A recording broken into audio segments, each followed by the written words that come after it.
ஸ்ரீமதே ராமானுஜாய நமஹ. ஸ்ரீமத் வரவரமணையே நமஹ. இப்பொழுது நாம் 9ஆம் பத்திலே 5ஆம் திருவாய்மொழி அனுபவிக்க இருக்கிறோம். அதற்கு சேர மணவாள மாமுனிகள் சாதித்திருளிய திருவாய்மொழி 185வது பாசுரத்தையும் அனுபவிக்க இருக்கிறோம். அத்தியாச்சரியமான விசேஷணங்கள். இதற்கு முன்னாடி நாம் என்ன பார்த்தோம் என்று பார்த்தோமானால், பண்டை நாளாலே அப்படிங்கிற பதிகத்தில் ஆழ்வார்க்கு ஒரு கிளேஷம், ஒரு கஷ்டம், அல்லது ஒரு துக்கம், அலௌகிகமான துக்கம் வந்தது.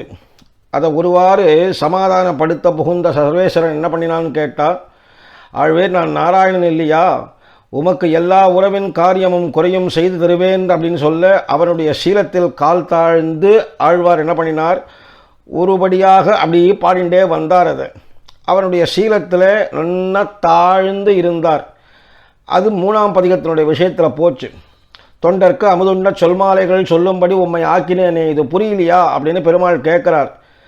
இது உமக்கு சாமானியமாக கிடைக்கக்கூடிய ஒரு பேரா, சாதாரணமாக கிடைக்கக்கூடியதா அப்படின்னு எம்பெருமான் இதை அப்படின்னு நினைப்பூட்டும் போது அதனை ஒருவாறு சந்தோஷப்பட்டு களிப்படைந்து, இதுக்கு முன்பதிகத்தில் அதாவது 4வது திருவாய்மொழி அனுபவித்தோம் இல்லையா, மையாகார் கருங்கண்ணி அப்படின்னு, அந்த இதில் அழகாக களிப்படைந்து சந்தோஷத்தாலேயே நின்று அந்த பதிகத்தை பாடினார். அங்கே தேவர்கட்கெல்லாம் கருவாகிய கண்ணனை கண்டு கொண்டேனே அப்படின்னு சொன்னார். அங்கே அப்படி அந்த ஆழ்வார் அப்படி சொல்லும்போது பாஹ்ய சம்ஸ்லேஷத்தை, வெளியிலே இருந்து எம்பெருமானை சம்ஸ்லேஷித்து அனுபவிக்க வேணும். ஏன்னா அந்தரங்கமாக சம்ஸ்லேஷம் அப்படிங்கிறது வேறு, பாஹ்ய சம்ஸ்லேஷனம்ங்கிறது வேறு. பாஹ்யம்னா வெளியில் இருந்து கண்ணால் பார்த்து அவன் அனுபவிக்கிறது. இவருக்கு அப்படி இருக்கக்கூடிய அபேட்சை வந்த உடனே பெருமாள் பார்த்தான், இவருக்கு இன்னும் விடாயை நன்னா பிறப்பித்து முகம் காட்ட வேணும் அப்படின்னு எம்பெருமான் இருக்கிறதுனால அவன் தாமதிக்கிறான்னு புரிஞ்சுட்டார். ஆழ்வார்க்கோ தளர்ச்சி அதிகமாகுது. தளர்ந்தவர்கள் தரிப்பதற்கு பல வழிகள் இருக்குது இல்லையா, தளர்ந்து போயிட்டா அவளுக்கு அதை தரித்து நிற்கிறதுக்கு எவ்வளவோ வழிகள் இருக்குது உலகத்தில். லௌகீக பதார்த்தங்களிலே நெஞ்ச செல்ல விட்டு அதனுடைய அந்நிய பரதையாலே ஒருவாறு தரிப்போம் அப்படின்னு இருக்கிறார். அவனோடு போலியான பொருளை கண்டாகிலும் தரிப்போம். போலியான பொருள்னா மலையை பார்த்தாலும் பெருமானே அப்படின்னு கூப்பிடுறது. நீண்ட பெருமான் நெடுமால் நிற்கிறான் வா வென்று கூவும் அப்படிலாம் கூப்பிடுற மாதிரி. மண்ணை பார்த்துட்டோம்னா மண்ணை இருந்து தொழாவி வாமனன் மண்ணிதுவென்னும் வெண்ணை தொழுது அவன்மேவு வைகுந்தமென்னு கைகாட்டும் 4ஆம் பத்தில் அனுபவித்தோம். அது மாதிரி ஆழ்வாருக்கு இப்படி தளர்ச்சி மிகுந்து போய் ஒருவாறு தரிக்கும் போது லௌகீக பதார்த்தங்களை பார்க்குறார். இல்லை ஒருவாறு தரிப்பதற்கு செய்த அந்த செயல் ஆஸ்வாசம் அப்படியே காரணமாக இல்லாமல் அப்படியே ஸ்மாரகமாக, இது ஆஸ்வாசமாக இருக்கலாம். அவருக்கு அப்படியே சமனம் ஆகலை, அவருடைய துக்கம்னுக்காக அது ஆகலை, குறைஞ்சி போகலை. அதையே திருப்பி ஞாபகம் வரும்போது அப்படியே நல்லா பாதிக்க ஆரம்பிச்சுட்டு அவருக்கு பாதிச்சுட்டே வந்தார்.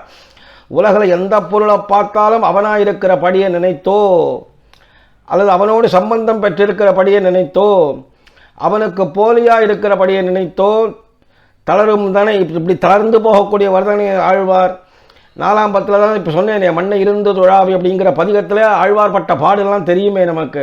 அதனால் லௌகிக பதார்த்தங்கள் அவனை பகவானை நினைப்போட்டு அதில் நலிஞ்சு போய் அவற்றால் நோவுகிறபடியை இப்போ அந்யாபதேசத்தாலே இப்போ சொல்லக்கூடிய 5ஆம் பதிகத்திலே தெரிவிக்கிறார். 9ஆம் பத்தில், அதாவது இன்னுயிர் சேவலம் அப்படிங்கிற பதிகத்தில் எம்பெருமானோட கலந்து பிரிந்த ஒரு பிராட்டி பிரிஞ்சு போயிட்டான்னு வச்சுப்போம். அப்போ என்ன ஆகும்னா, அப்படி தனக்கு ஆற்றாமல் உண்டாகும் போது அவனோட போலியான பதார்த்தங்களை பார்த்தாவது தரிப்போம். கிருஷ்ண திருஷ்டாகம் அப்படின்னு இந்த ஸ்ரீமத் பாகவதத்திலையும் வர்ணனை கொடுத்துருக்கு. ஆய்ச்சியர்கள்லாம் கூட அப்படி தான். எம்பெருமான் தன்னுடைய ராசக்கிரீடை குறவை கோத்தல் விஷயத்தில் மத்தியில் திடீர்னு அந்தர்தானம் ஆகும்பொழுது கிருஷ்ணோகம் பஷ்யத கத்தியம் அப்படின்னார்கள். நான் தான் கிருஷ்ணனுங்கிறான் ஒருத்தி, இன்னொருத்தி நான் தான் காளியன் என் மேலே ஏறி குதிடிங்கிறார். நன்னா வலிச்சா கூட இது இப்படி போலியை பார்த்தாவது அவர்கள் ஒருவாறு தரிப்பர்கள்.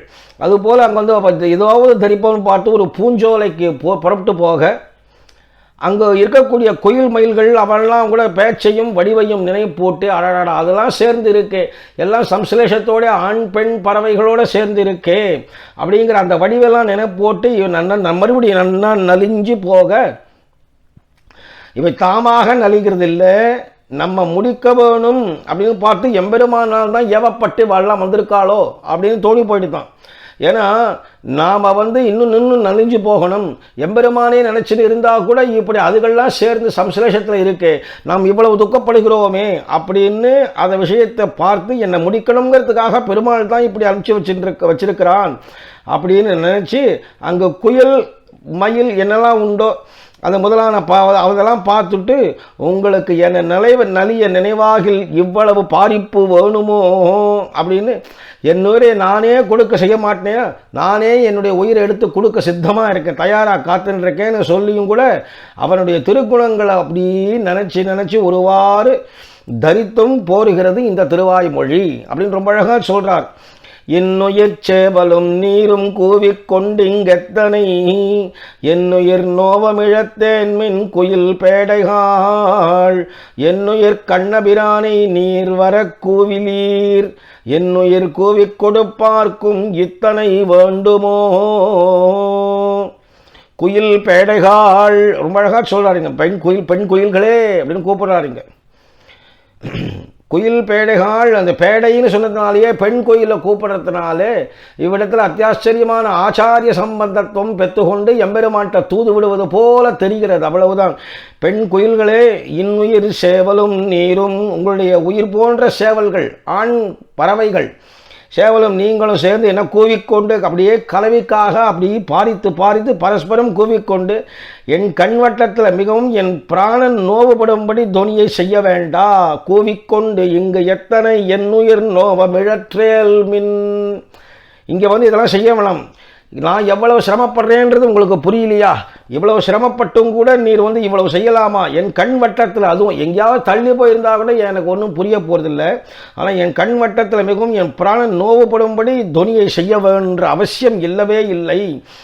என் உயிர் கண்ணபிரானை வரா, எனக்கு உயிரான கண்ணபிரான் இங்கே சேரும்படி நீர் கூவகிலீர், நீங்கள் அழைக்க மாட்டீர்கள், எனக்கு நன்னா தெரியும். அப்படி இருக்கும்போது நீங்கள் எதுக்காக இங்கே இது மாதிரி பண்ணுறீர்கள்? என் உயிர் கூவி கொடுப்பார், என் உயிரை வாங்கி அவன் கையில் கொடுக்க நினைத்திருக்கும் உங்களுக்கு இத்தனை வேண்டுமோ, இவ்வளவு பாரிப்பு தான் வேணுமோ? என் உயிரை நீங்கள் என்ன பிடிச்சி கொடுக்கறது? நானே என்னுடைய உயிரை கொடுக்க சித்தமாக காத்துன்னு இருக்கிறேன். ஏ குயில்காள் அப்படின்னு ரொம்ப அழகாக கூப்பிட்டு இந்த இடத்துல ரொம்ப ஆச்சரியமாக தெரிவிக்கிறார். அதாவது ஆச்சாரியத்துவ சம்பந்தத்தின் மூலமாக எம்பெருமான அடைய பாரிக்கும் போது எப்பொழுதுமே நமக்கு தெரியும், சேர்ப்பாறை பட்சிகளாக்கி அப்படின்னு சொல்லும் பொழுது, இங்கே குயில்காள் அப்படின்னு சொல்லும் பொழுது ஆச்சரியமான பெண் குயில்களே அப்படின்னு கூப்பிட்டு, இங்கே பெண் அப்படிங்கிறது எல்லா ஆச்சாரியன் என்ன, ஆழ்வார்கள் என்ன, சாதாரண ஜந்துக்கள் என்ன, எல்லாருமே எம்பெருமானுக்கு எதிரே நிற்கும் போது, எதிர்த்தட்டாக நிற்கும் போது அத்தனை பேரும் பெண் பிள்ளைகள் தான் அப்படின்னு தெரியறது இல்லையா? எல்லாருமே ஸ்திரீ பிராயர்கள். எம்பெருமான் ஒருவனே சகஸ்ர சீரிஷா புருஷன் என்று. அதனாலே அவனிடத்திலே செல்லக்கூடிய ஆச்சாரியர்களே அப்படின்னு, ஆச்சாரியர்களும் பிராட்டிக்கு சமானமானவர்கள், கடக கிருத்தியம் செய்பவர்கள். அதனாலே குயில்களே நீங்கள் உங்கள் சேவலுடன் அப்படின்னு ரொம்ப அழகாக சொன்னார். அச்சோ, அடுத்தது அன்றில் பேடைகால்னு அடுத்த பாசுரத்திலே தெரிவிக்கிறார் இவர். அதனால இந்த பாசுரம் மூலமாக இந்த பறவைகள் இதெல்லாத்தையும் பார்த்து இப்படி செய்யக்கூடிய எம்பெருமான் உங்களை அனுப்பி இருக்கிறானோ, என்னுடைய வேண்டாத நான் எது நினைக்கக்கூடாத விஷயங்கள்லாம் இந்த லோகத்தில் நடக்கும் நினைக்கிறீர்களோ, என் உயிரை நீங்கள் இழுக்க வேண்டாம், நானே கொடுக்க சித்தமாயிருக்கிறேன் அப்படிங்கிற ரகசியமான விஷயத்தை எல்லாம் 85வது பாசுரத்திலே மணவாள மாமுனிகள் ரொம்ப ஆச்சரியமாக தெரிவிக்கிறார். இன்னுயிர்மால் தோற்றினது இங்கென் நெஞ்சிலென்று கண்ணால் அன்றவனைக் காண வெண்ணி ஆண் பெண்ணாய் பின்னை அவன் தன்னை நினைவிப்பவற்றால் தான் தளர்ந்த மாறனருள் உண்ணும் அவர்க்கு உள்ள முருகும்.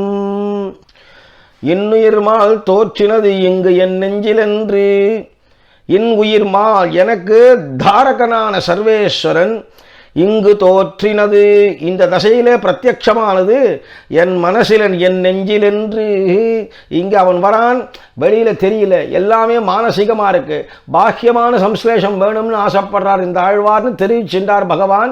அவர் தானே தானாக இவ்வளவு இன்னும் மேலும் மேலும் அவருக்கு சில சிரமங்களை கொடுத்துட்டே வரார். அதனால் இன்னும் இவர்கிட்டே நிறைய பாசுரங்கள் வாங்கணுங்கிற ஆசையா, அதனால் இந்த தசையில் பிரத்யட்சமான என் மனசில் என்று அன்று அவனை கண்ணால் கண்டு அனுபவிக்க விரும்பி அப்படிங்கிறாங்க. அன்று அவனை கண்ணால் காண வெண்ணி அப்படின்னு பாசுரம். அதுக்கு அர்த்தம் அது அவனை அன்று அந்த சமயத்திலேயே அவனை கண்ணால் பார்த்து அனுபவிக்க வேணும் அப்படின்னு விரும்பி ஆண் பெண்ணாய் ஆண் தன்மை குலைந்து பெண் தன்மை அடைந்து. அதனால தான் முதல்லையே இப்போ குயில்கால் அப்படின்னு ஆரம்பிக்கிறார். நீயும் சேவலும் அப்படின்னு சொன்னதன் காரணம் என்னன்னு கேட்டால், இங்கே ஆச்சாரிய ஸ்தானம் எல்லாமே ஸ்திரீ சாட்சாத்தாக பிராட்டியினுடைய சுபாவமாக இருப்பதனாலே இவருக்கு மணிவல்லி பேச்சு வந்தேர் என்று அப்படின்னு ஆச்சாரிய ஹிருதயத்தில் சொல்லப்பட்டிருக்கு. அதனால் இவர் ஆண் பெண்ணாய் அப்படிங்கிறதுனால ஆண்மை தன்மை தானாவே கொலைஞ்சு போய் பெண் தன்மையை அடைந்து அப்படிங்கிறார். பின்னை அவன் தன்னை நினைவிப்பவற்றால், மேலும் அவனை ஸ்மரிப்பிக்கிற மேக சமூகம் முதலியவற்றால், அவன் தன்னை நினைவிப்பவற்றால் அப்படின்னு சொல்லிட்டார். இங்க அவனை ஸ்மரிப்பிக்கிறதுக்கு மேகம் அதனுடைய சமூகம் அப்படிங்கிற இதனோட விஷயங்கள்லாம் பார்த்து தான் தளர்ந்த மாறனருள் தான் தளர்ச்சியடைந்த ஆழ்வாருடைய கிருபையை யார் அனுசந்திக்கிறார்களோ அவர்களுக்கு மனம் உருகி நிற்கும், உள்ளம் உருகும், நன்னா மனசு உருகி போயிடும். நமக்கெல்லாம் உடல் உருகிறது சிரமமாக இருக்கு, ஆழ்வார்களுக்கு தான் உடல் எனக்கு உருகுமாலோ என் செய்கேன் உலகத்தீரேன்னார் தொண்டரடிப்பொடி ஆழ்வார். சுவாமி நம்மாழ்வாரே சொல்லும் பொழுது அடியேன் உடலம் நின்பால் அன்பாயேன்னு திருக்குழந்தை எம்பெருமானத்தில் அவர் உடல் உருகினதாக நம்மாழ்வாரும் சாதித்தார். ஆனால் நமக்கு எம்பெருமான்கிட்ட போகிறதுக்கு இந்த இப்பேற்பட்ட கலிகாலத்தில் நம்மாழ்வாரை பற்றி கொண்டு தான் செல்ல வேணும். அப்படி போகும்பொழுது மனம் உருகான் இருக்கும் அப்படிங்கிறாருங்க. நமக்கு மனசு உருகிறதே சிரமமான காலத்தில் ஆழ்வாரை பற்றிட்டோம்னா இந்த பதிகங்களெல்லாம் அனுபவிச்சுன்னு வரக்கூடிய காலத்தில் தளர்ச்சி அடைந்து போயிட்டார் அப்படின்னு நினைக்கும் போதே நமக்கு மனசு உருகிறது. அப்படி ஒரு மனசு உருகணும், அதன் பிறகு எம்பெருமான் அனுபவிக்கும்படியான மனசு உருகக்கூடிய விஷயங்கள் நம்மாழ்வார் தந்துருள்வார் அப்படிங்கிற அர்த்தத்திலே பாவத்திலே பாவபந்தங்கள் நன்னா மேலிட சுவாமி மணவாள மாமுனிகள் அத்தியாச்சரியமாகத்தானே தெரிவிக்கிறார் அப்படின்னு ஆகிறது இங்கே.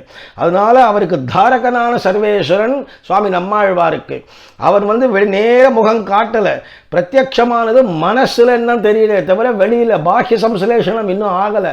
அதில் தளர்ச்சி அடைஞ்சு போயிட்டார் ஆழ்வார் அப்படிங்கிற விஷயத்தெல்லாம் எடுத்து சொல்லி அந்த ஆண் தன்மையெல்லாம் குலைஞ்சு போய் பெண் தன்மை அதுதான் ரொம்ப முக்கியம். நம்ம சம்பிரதாயத்துக்கு எம்பெருமானுக்கு எதிர நாம் எல்லோரும் ஸ்திரீ பிராயர்கள். அப்படியே பகவான் அப்படியே அரவணைச்சுப்பான்னு தெரியறது அவனுக்கு.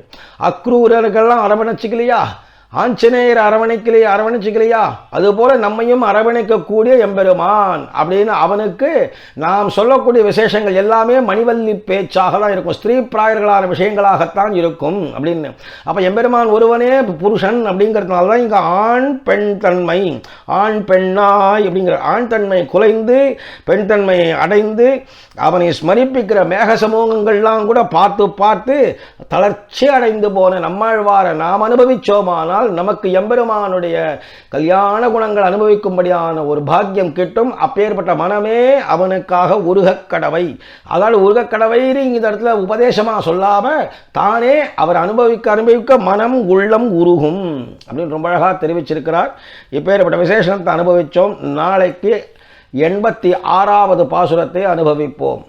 ஆழ்வார் எம்பெருமானார் ஜிய திருவடிகளே சரணம்.